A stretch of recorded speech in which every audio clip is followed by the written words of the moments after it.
Once upon a time in Japan, there lived an elderly man named Takahama.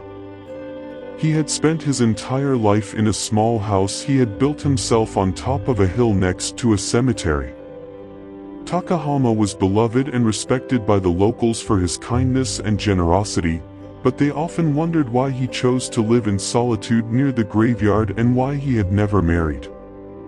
One day, Takahama fell gravely ill, nearing the end of his life.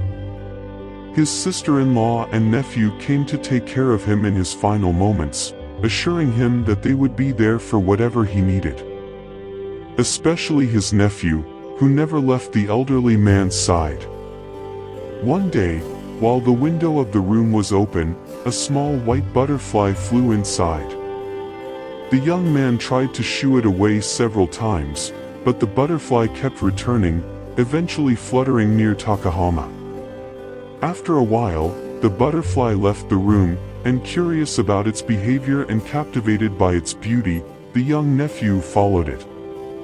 The tiny creature led him to the cemetery next to the house, where it circled around a particular tombstone adorned with fresh white flowers. Suddenly, the butterfly vanished into thin air, leaving the young nephew awestruck.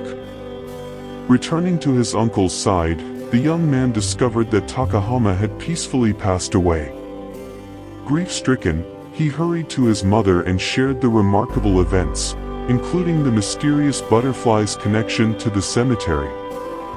His mother smiled and revealed to him the reason why Takahama had spent his life there.